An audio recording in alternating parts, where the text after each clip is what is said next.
আসসালামু আলাইকুম রহমতুল্লাহ।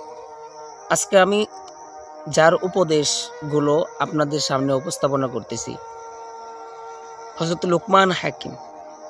আল্লাহ তাআলা তার জ্ঞানকে এত পছন্দ করতেন, এত ভালোবাসতেন যে তার নামে একটা সূরা আল্লাহ তাআলা কোরআনের মধ্যে লিপিবদ্ধ করে দিয়েছে। লুকমান হাকিম তার সন্তানকে শেষ অবস্থায়, জীবনের শেষ প্রান্তে এসে তার সন্তানকে লক্ষ্য করে কিছু উপদেশ দিয়েছিলেন। যে উপদেশগুলো এতটাই জরুরি, অত্যন্ত গুরুত্বপূর্ণ, বিভিন্ন হাদিসের মধ্যে কোরআনের আয়াত হিসাবে এই উপদেশগুলো কোরআনের মধ্যে আছে। কিন্তু আমরা সাধারণত যারা ইউটিউব স্ক্রলিং করি বা ফেসবুক স্ক্রলিং করি, এগুলো কোথায় থেকে পাবো? এই উপদেশগুলো কি? আজকে ইনশাআল্লাহ এই উপদেশগুলোর মধ্যে ৭৭টি আমি খুঁজে পেয়েছি। ৭৭টি অমূল্য উপদেশের মধ্যে আজকে ইনশাআল্লাহ ৩৫টা বা ৩৬টা আজকে বলবো। আগামী ভিডিওতে ইনশাআল্লাহ বাকিগুলো বলার চেষ্টা করব। তো আজকে শুনি যে হযরত লুকমান হাকিম এই ৭৭টি অমূল্য উপদেশ তার সন্তানকে দিয়ে গেছে।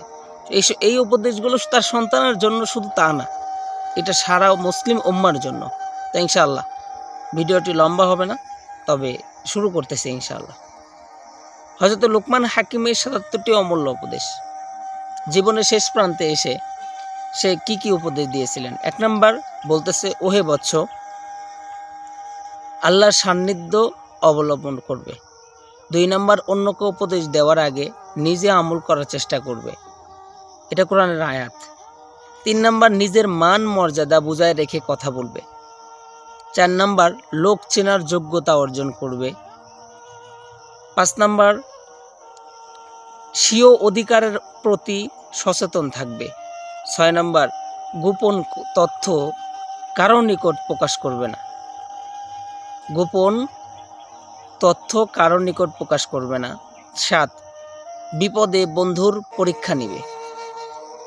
৮, বন্ধুদের ভালো মন্দের উভয়টাই পরীক্ষা করবে।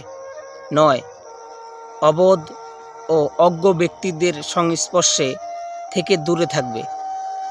১০, বিচক্ষণ ও জ্ঞানী ব্যক্তির সাথে বন্ধুত্ব করবে। ১১, ভালো কাজে বারংবার অংশগ্রহণ করবে। ১২, সঠিক প্রমাণসহ কথা বলবে। ১৩, বন্ধুদের সাধ্যমতো ভালোবাসবে। ১৪, শত্রু মিত্র সকলের সাথে হাসি মুখে সাক্ষাৎ করবে। ১৫, মাতা পিতাকে সর্বাধিক সম্মান করবে। ১৬, শিষ্যকে সর্বাধিক মর্যাদার দৃষ্টিতে দেখবে। ১৭, আয়ের প্রতি লক্ষ্য রেখে ব্যয় করবে। ১৮, প্রত্যেক কাজে মধ্যপন্থা অবলম্বন করবে। ১৯, বিরোধ থেকে নীতি হিসাবে গ্রহণ করবে। ২০, কথা বলার সময় মুখ নিয়ন্ত্রণে রাখবে। ২১, শরীর এবং পোশাক পরিষ্কার পরিচ্ছন্ন রাখবে। ২২, ঐক্যবদ্ধ হয়ে থাকবে। ২৩, প্রচলিত অস্ত্রশস্ত্র এবং যানবাহন চালানো শিখবে। ২৪, প্রত্যেক ব্যক্তিকে তার যোগ্যতা অনুযায়ী দায়িত্ব প্রদান করবে। ২৫, রাতের বেলা যদি কথা বলা প্রয়োজন হয় তবে আস্তে ও নরম সুরে বলবে। ২৬, দিনের বেলায় কথা বলার সময় চতুর্দিকে খেয়াল রেখে বলবে।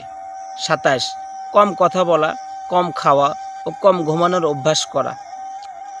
২৮, নিজের জন্য যা পছন্দ করবে তা অন্যের জন্য পছন্দ করবে। ২৯, বিচক্ষণতা ও কৌশল অবলম্বন করে কাজ করবে। ৩০, উপযুক্ত শিক্ষিত না হয়ে অপরকে শিখাতে যাবে না। ৩১, অন্যের ধন সম্পদের প্রতি দৃষ্টিপাত করবে না। ৩২, নীতিহীনদের কাছ থেকে কৃতজ্ঞতার আশা করবে না। ৩৩, কোনো কাজেই চিন্তামুক্ত হবে না। ৩৪, যে কাজ তুমি করনি এরূপ কাজকে করেছ বলে মনে করবে না। ৩৫, আজকের কাজ আগামী কালের জন্য ফেলে রাখবে না। আজকা কাম কাল পরনা ডাল। উর্দুতে একটা কথা আছে, আজকের কাজ কালকের জন্য ফেলে রেখো না। আজকে ইনশাআল্লাহ ৩৫টাই বলবো। এই প্রত্যেকটা উপদেশ কোরআন এবং হাদিসের ভাষা। নিজে যদি মানেন, যদি কিছু করতে পারবেন, যদি মানেন তাহলে আপনার জন্য সহজ। যদি না মানতে চান তাহলে আপনার জন্য কঠিন। প্রত্যেকটা কথা আপনার জীবনকে বদলে দিবে ইনশাআল্লাহ। মানুষকে কথাগুলো শেয়ার করবেন।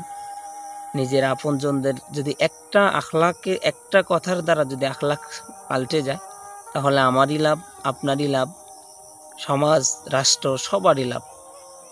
কারণ ওর চাইতে ভালো কি আছে আর, যার আখলাক ভালো। যেটুকু কথা বললাম, আল্লাহ আমাকে এবং সবাইকে কথাগুলোর উপর আমল করার তৌফিক দান করুন। আসসালামু আলাইকুম ওয়া রাহমাতুল্লাহ।